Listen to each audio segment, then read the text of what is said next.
Welcome back, everyone. We're doing a deep dive today into, something we all want, happiness.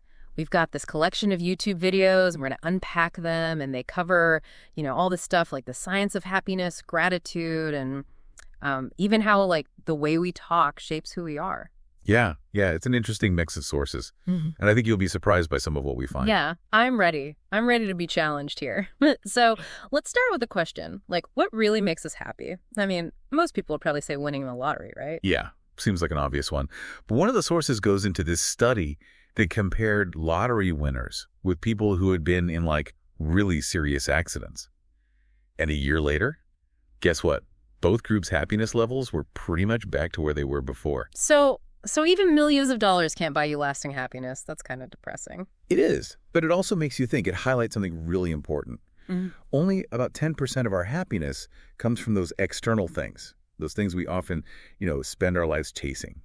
This means things like good relationships, fulfilling work, having a sense of purpose. Those actually matter a lot more. Okay, so if it's not all about fancy cars and, beach vacations, then what is going on in our brains? Is happiness just random or? Not exactly. We've got this thing called the hedonic treadmill, and it kind of works against us. Think of it like always upgrading your phone. You get that rush when you get a new one, but then, it's back to normal and you're already wanting the next model. Yeah, I get that. I am totally guilty of that. So are we stuck on this treadmill forever? Well, so there's good news and there's challenging news. The challenging part is our brains, they have this thing called a negativity bias. It basically means we're kind of programmed to focus on threats, dangers. It was helpful for survival way back when, but now it can make us kind of dwell on the negative even when things are pretty good overall. And some of that is even in our genes. So genetics plays a role. Does that mean some people are just destined to be unhappy? Not at all. While we can't ignore genetics, research actually says that around 40% of our happiness, we can actually control it. Okay, so that's almost half. So how do we tap into that 40%? What can we actually do to become happier? One of the most powerful things, and this is supported by a lot of research, is gratitude. One of the videos talks about this really cool experiment by Soul Pancake. They had people write these letters of gratitude to someone who'd made a difference in their life. Oh, yeah, I remember that one. Didn't they, encourage people to actually call that person and read the letter out loud? They did. It takes some courage, right? And the results, they were incredible. Even just writing the letter made people happier. But those who made the call, their happiness levels went up even more, 4 to 19%. Wow, that's amazing. But what about those who find it hard to, express gratitude? Any advice for them? For sure. One simple thing to try is keeping a gratitude journal. Take a few minutes every day, write down 3 good things that happened, it doesn't matter how small they are, and you'll start to see a difference. This works because when you focus on positive stuff, it actually strengthens those neural pathways, so it makes it easier to, see the good in things. So it's like training your brain to be more positive? Exactly. Okay, I think I can get behind that, but sometimes it feels like there's just, nothing good to write about. Some days are just, I get it. Right. But it's all about shifting your perspective a little bit. Maybe you had a really good cup of coffee this morning, or a coworker said something nice to you, or you saw a beautiful sunset. We often miss these little moments, they slip by, but acknowledging them can really change your whole mindset. Okay, I'm willing to give it a try. It can't hurt, right? But what about the bigger picture? We've been talking about individual happiness, but what about happiness on a larger scale? How do whole societies approach this? That's a really good question. And our sources, actually, they offer some interesting perspectives. One video looks at the challenges that China faces as it moves toward a market economy. Right. Yeah. There's this tension between, China's traditional values of harmony and collectivism and then the more individualistic side of capitalism. I imagine that can lead to some internal conflict for people. Exactly. When people are striving for individual success, for material wealth, sometimes that clashes with these deep-rooted values of community and social harmony. One example they give is the pressure that young people face to, academically and financially, even if it means sacrificing their personal time or even family relationships. Wow. I can see how that could lead to a feeling of unease or unhappiness, even if you are achieving those external markers of success. It's like they're caught between 2 different worlds. Yeah, it's a tough spot to be in. And that kind of leads us to Bhutan, which is a country that takes a completely different approach. They actually measure gross national happiness alongside, their economic indicators. That's a really interesting idea, prioritizing well-being over just, pure economic growth. It really makes us think about our own values, doesn't it? Absolutely. It makes you wonder, how would our society be different if we really did prioritize collective happiness? What policies would we have? How would our priorities shift? Bhutan's focus on happiness has really got us thinking. What about the role of language in all of this? How we speak, it turns out, has a huge impact on. Our sense of self, Yeah. how others see us, even our opportunities. Yeah, it's much more than just words. Our sources really make it clear. Language, it's far from neutral. You got it. For instance, they share this story about filmmaker David Thorpe. And his voice actually changed, noticeably, after he came out as gay. Right. He talked about how he started using a new way of speaking, I think he said longer vowels and sharper S sounds. He said it aligned with his new identity, with his sense of belonging. And what's interesting is his experience is kind of part of a larger trend, how we adapt our language to the social groups, we feel part of. It's fascinating how that happens, often without even realizing it. But the sources also show us that this connection between language and identity, it has a darker side as well. Unfortunately, yes. Linguistic prejudice, it's a real thing. And accents, well, they can lead to discrimination. It's amazing how much weight we put on accents. And it's often, it prevents us from seeing someone's actual competence or their character. And this bias, it starts really early. Research shows that even babies, they already prefer the sounds of their native language. And kids, they tend to choose playmates who speak like them. Yeah, it's almost like we're programmed to categorize people, as us versus them based on language. And those patterns, they can carry over into adulthood, shaping how we see and interact with people. Yeah, it's something to think about for sure. But let's switch gears for a minute to a common misconception about language that our sources debunk: bilingualism. Oh, right. The myth that if you expose kids to multiple languages, it'll confuse them or, somehow hold them back. Exactly. Our sources, they have tons of evidence that shows just the opposite. Bilingual kids, they actually develop stronger cognitive skills, and they're more flexible in their thinking. They even mention this complementarity principle, where bilinguals learn to associate different languages with specific contexts or topics. It's like they compartmentalize their linguistic knowledge, which is pretty cool. It really shows just how adaptable the human brain is. And there's even more. Bilingualism has been linked to delaying the onset of dementia, so there are benefits that last a lifetime. That's amazing. Embracing multiple languages can be such a powerful thing for brain development and even for long-term brain health. Absolutely. But it's sad because many education systems, they just don't take advantage of this potential. They introduce second languages way too late in a child's education. It really is a missed opportunity, especially when you consider how easily kids absorb language when they're young. Our sources emphasize that embracing this linguistic diversity, especially early on, is key to, fostering open-mindedness, cognitive flexibility, and a deeper understanding of other people. Which leads us to a really important point. We need to challenge our own assumptions about language. Yeah, we need to be more aware of how language can be used to divide, and exclude, and consciously choose to use it as a way of building bridges instead of walls. It's a call to action for all of us. We need to question our own biases, really listen to people, and create spaces where diverse voices can be heard and valued. That's a great point. And it actually leads perfectly into a specific example of linguistic prejudice that our sources talk about, the case of Manuel Fragante. Ah, yes, Fragante. His story is a perfect example of how accents can be used unfairly to judge someone's competence.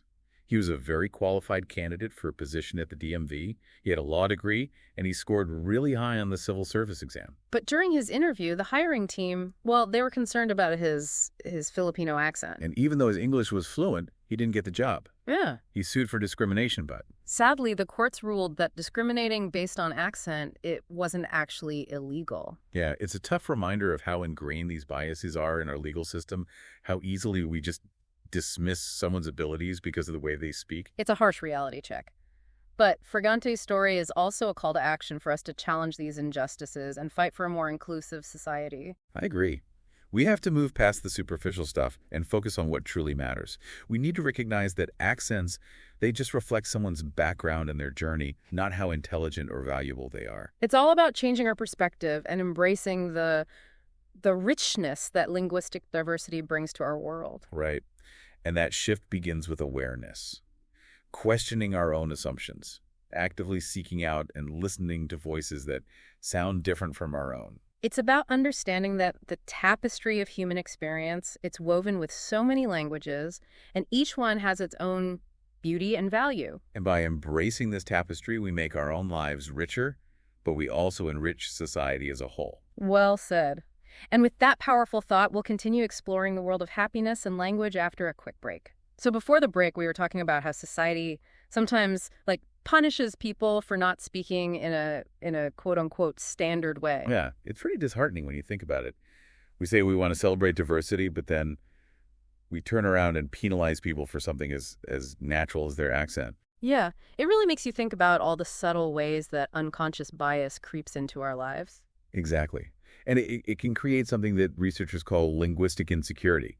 Basically, folks with accents that are seen as, non-standard might hesitate to speak up, even when they have really important things to say. I hadn't thought about it like that, but that makes a lot of sense. It might be afraid of being judged or dismissed just because of how they speak. Yeah. It might make them hold back in class, not ask questions, or avoid going to networking events. It can even affect their career opportunities. And that's really a loss for everyone. So how do we combat this bias? How do we create a more inclusive environment for everyone, regardless of how they speak? It starts with awareness. Yeah. We've got to be honest with ourselves about our own biases, question those assumptions, and really make an effort to listen to and value all those different voices. Right. Instead of expecting everyone to conform to this one narrow standard, we should celebrate the fact that, clear communication can come in so many different forms. Absolutely. And think about those amazing benefits of bilingualism that we were talking about earlier. Yeah, those bilingual kids, they develop sharper thinking skills. They're better at solving problems, and they're more understanding of different points of view. Yeah, and those benefits, they don't stop in childhood. Bilingualism, it can actually delay the onset of dementia. I mean, that really shows you the long-lasting impact of engaging with multiple languages. It's a strong argument for learning languages early and for building a society that really values linguistic diversity. But for now, let's shift back to, the individual pursuit of happiness. Our sources had some really insightful stuff about how we can, bring more joy into our daily lives. Right. They presented all these practical things, emphasizing that happiness isn't some, far-off goal, but it's something we create through, our actions and how we think. And one of the most powerful techniques, if I remember right, was the practice of gratitude. Yes. Remember that soul pancake experiment?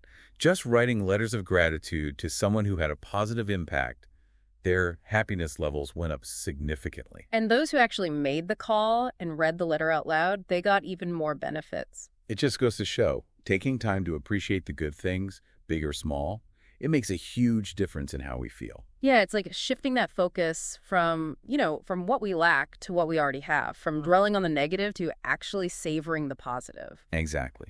And that ties into another key point, rewiring our brains to focus on the positive.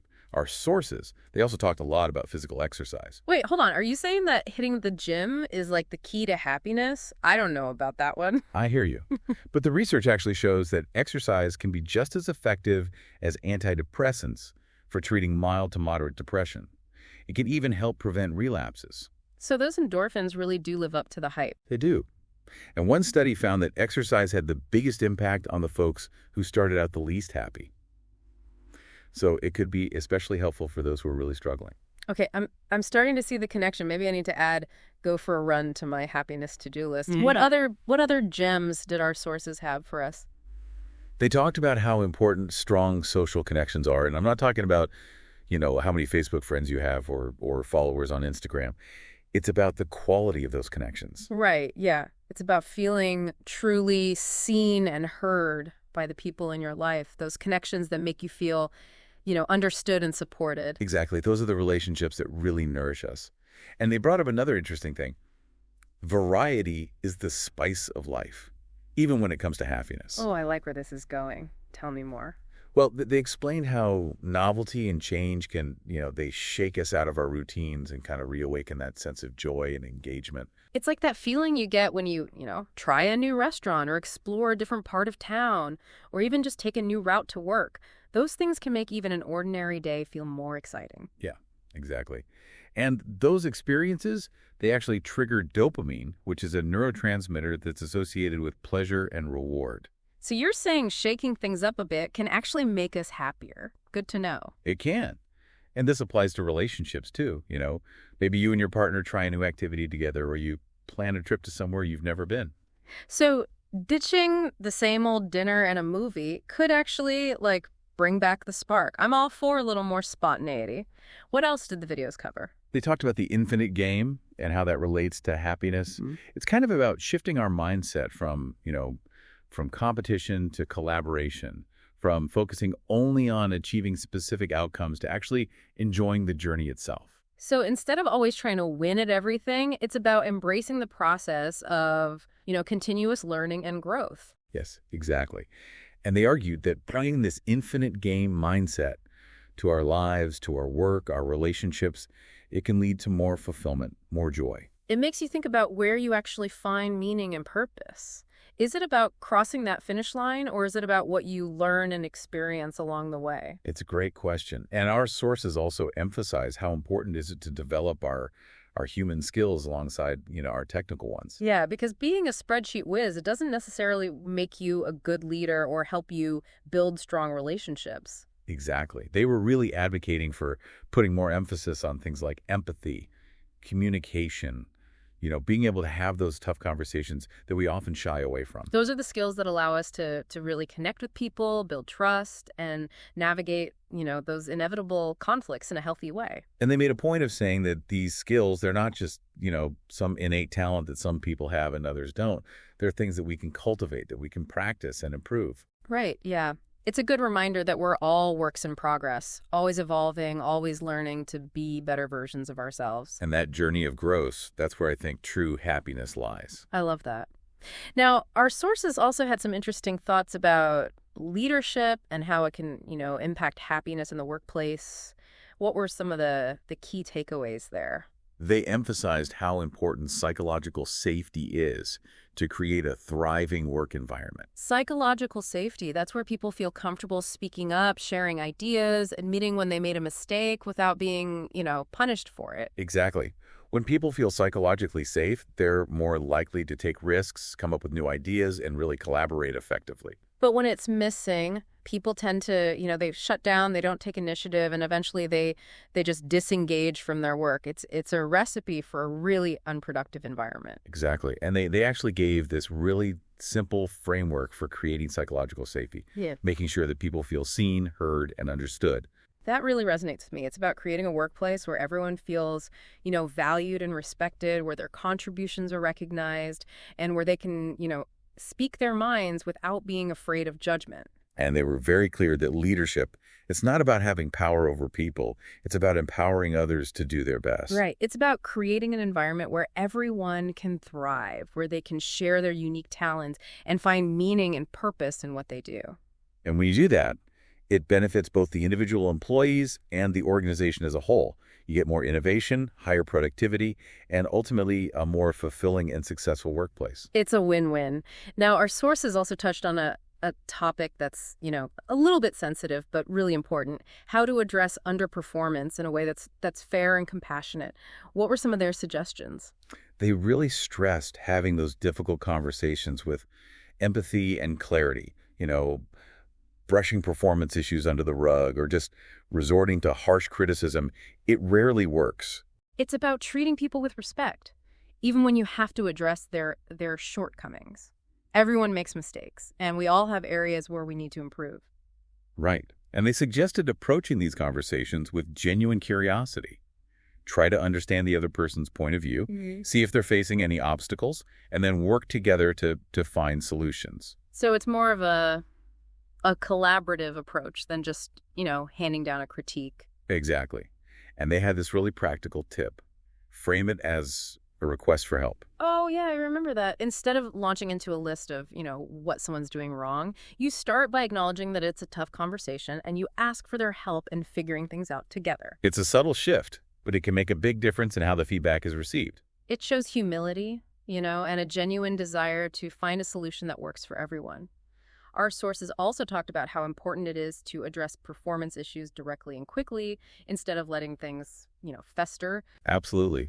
Avoiding those difficult conversations just makes the problem worse, and it erodes trust over time. It's always better to address those issues head on with empathy and clarity than to let resentment and negativity build up. And they pointed out that conflict, when it's handled well, it could actually be a catalyst for growth and positive change. So it's not about avoiding conflict altogether, but about learning how to navigate it in a healthy way. Exactly. And they really emphasize that feedback, both the positive kind and the constructive kind, it's essential for individual and team development. Right. It's about creating a culture where feedback is seen as a gift, an opportunity to learn and improve, not something to be afraid of. And they had this great tip for giving feedback. Focus on the behavior, not the person. Oh, right. So instead of calling someone lazy or incompetent, you describe the specific actions or behaviors that are causing concern, and you explain how they're impacting the team. It takes that personal sting out of it, you know, and it makes it easier for them to hear what you're saying and hopefully to make those changes. We all have blind spots, right? And areas where we can grow. And feedback, when it's given thoughtfully, it can be so valuable. They also had one last piece of advice for leaders. Don't be afraid to show your own vulnerability. Yeah, admitting that you don't have all the answers, that you're still learning and growing, it actually makes you a better leader. It makes you relatable, more human. It does. It builds trust and encourages others to embrace their own imperfections and to keep trying to improve. It's about realizing that leadership isn't about being perfect. It's about being authentic, empathetic, and being willing to learn and grow alongside your team. Well said. I think we've covered a lot today, but there's still more to explore. Yeah, let's take a quick pause, and then we'll come back for our final thoughts on happiness, language, and leadership. We're back and ready for our final thoughts. Wow, this whole deep dive into happiness has been, inspiring. Yeah, for sure. It's been quite a journey. We started by looking at those myths about lottery winners, right? Yeah. And then we got into, gratitude and then that complex link between language and identity. We even talked about how leadership can create a happier workplace. So much to think about. So as we wrap things up, what are some of the big takeaways you'd like, our listener to walk away with today? I think the biggest one is that happiness doesn't totally depend on what's going on around us. It's not about winning the lottery or getting a big promotion. It's more about those inner things, those practices like gratitude, mindfulness, having those strong connections with people. It's about what we can control, right? Not chasing those external things that we think will make us happy. Exactly. And it's about enjoying the ride, the journey, not just obsessing over the destination. Remember that infinite game idea? Oh, yeah. Finding the joy in learning and growing, not just trying to win at everything. Right. And that goes for, our personal lives, our work, our relationships. It's a whole different way of seeing things. And we can't forget about language, how it shapes who we are, and how it can even lead to, bias and unfair treatment. Yeah, it's a good reminder to be careful about the words we use, to check our own biases, and to really fight for a world where everyone is included and valued. Because having all those different voices, all those different ways of speaking, it makes the world a richer, more interesting place. I agree. So to close out this deep dive, I'd like to leave our listeners with a question to think about. We've learned so much about what happiness really is, right?